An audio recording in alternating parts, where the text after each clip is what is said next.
Hello everyone, I am the Beardy Red Viking, and these are 10 awesome album titles.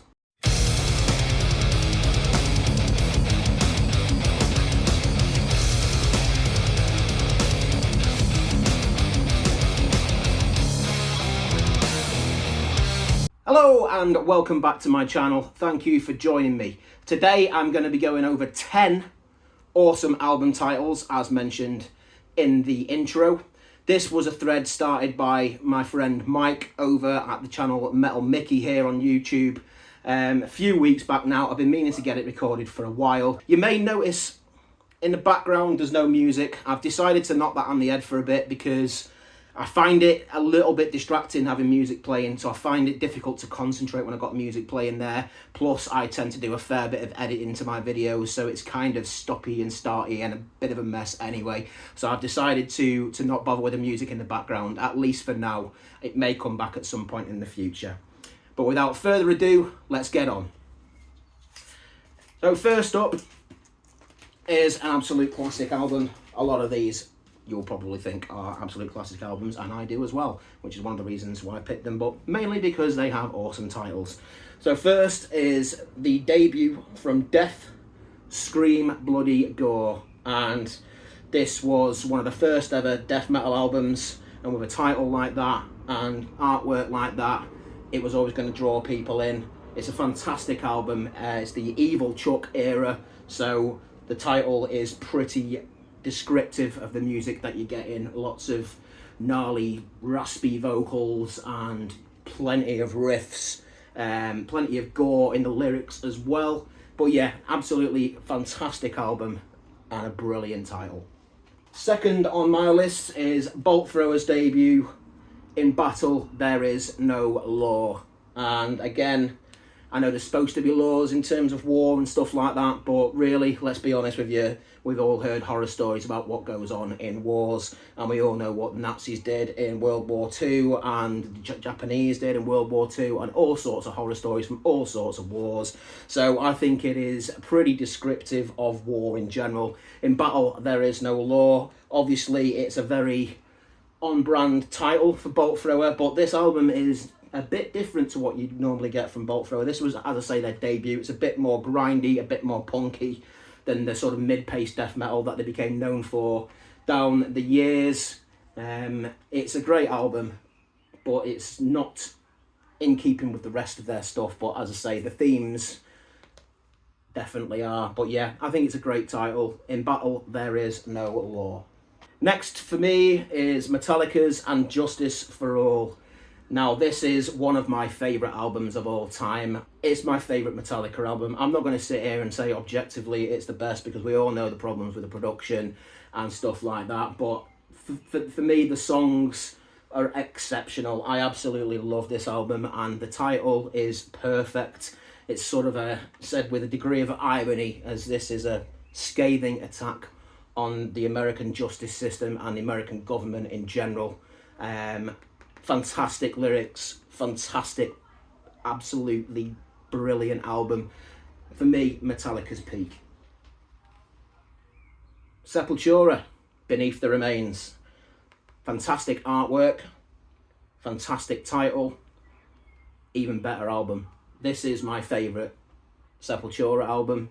It's during their sort of death thrash era. Came out in 1989. It was their debut on Roadrunner Records. Not their debut album, it was their third full length, but it was the first release on Roadrunner Records, and it was definitely a step up in terms of the production and stuff like that. The albums that came out before, Schizophrenia, which funnily enough is getting a release and I've ordered and I'm very excited about getting it, was brilliant. The album before that was really good as well, Morbid Visions.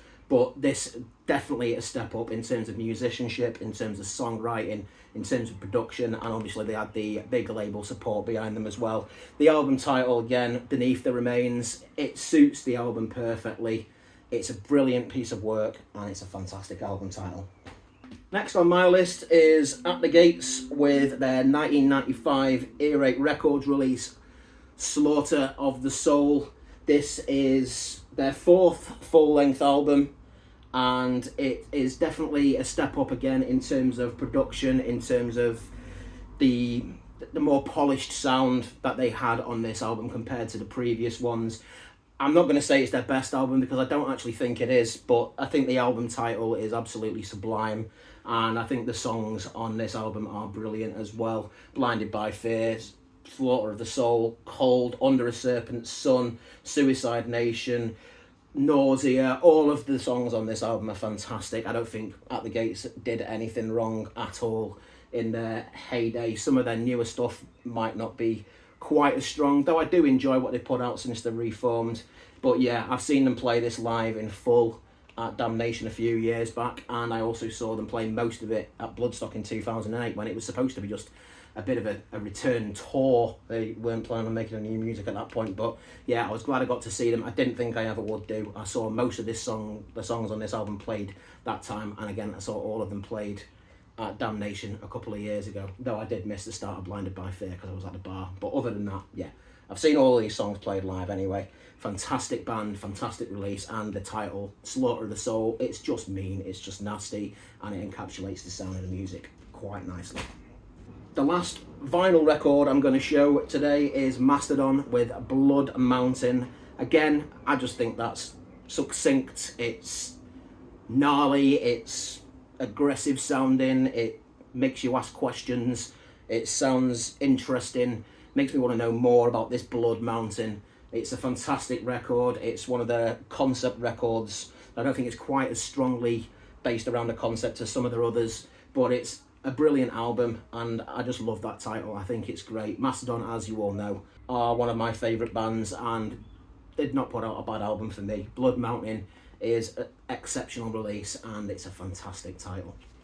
Next is Lamb of God's 2003 album from Epic Records, As the Palaces Burn. I just think that sounds fantastic. It's clearly a fuck you to royalty, to the upper classes, and I just love it. It just sounds cool, it sounds aggressive, it sounds nasty, like this album. I know a lot of my followers aren't big fans of this band. In fact, I know quite a few of my friends on the VC here absolutely detest this band, but I love their first few albums at least. I thought they were utterly brilliant. I saw them supporting Slayer at London Astoria in 2003. That was when Slayer played Rain in Blood in full for the first time ever. It was an amazing show, and these guys were the support band, and they were a fitting support. And I immediately went out and bought this album, which was the latest at that time. It's the second album, and yeah, I really enjoy Lamb of God's first 4, 5, maybe even 6 albums. Since the original drummer Chris Adler left, they've definitely gone downhill, because he was one of the most important parts of this band, I think. And the stuff they've been writing more recently is pretty tepid. It's not that interesting. But yeah, I really like Lamb of God for the most part, and this album is great. The song Ruin is absolutely exceptional. It's the opening track, and if you want to hear a display of drumming, then that is definitely one to go down to. Absolutely brilliant album. Great album title, As the Palaces Burn. Next is actually a substitute, but I'm quite happy with it because it's a fantastic album and it's a fantastic title. I was going to go with Slayer's Season in the Abyss, but as you can see from this photo, my CDs, I don't own it on vinyl, but my CDs are an absolute mess.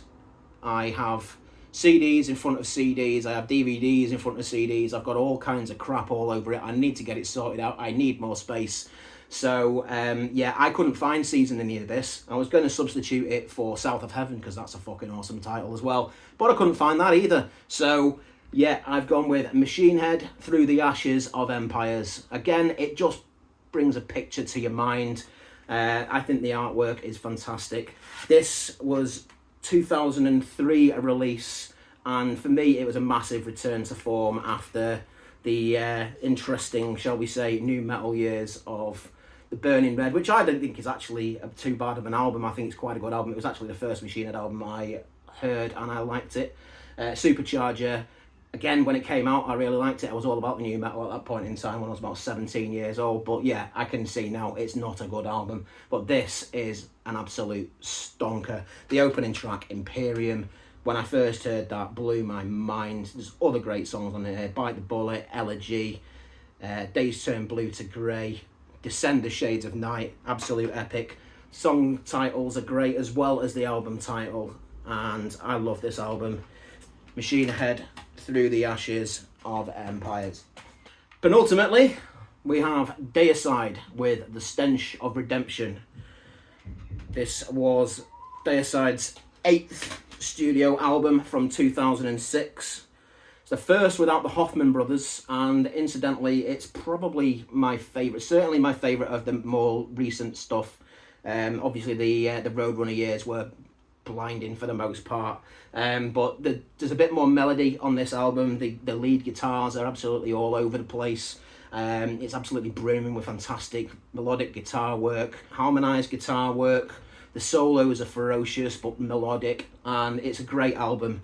But the title, The Stench of Redemption, sounds superb, doesn't it? And yeah, absolutely brilliant album, and a brilliant album title. Last up is something of a joke album title, I suppose you could call it, but I love it. It's right my sense of humour. This is Fetal Juice with Big Trouble in Little Vagina.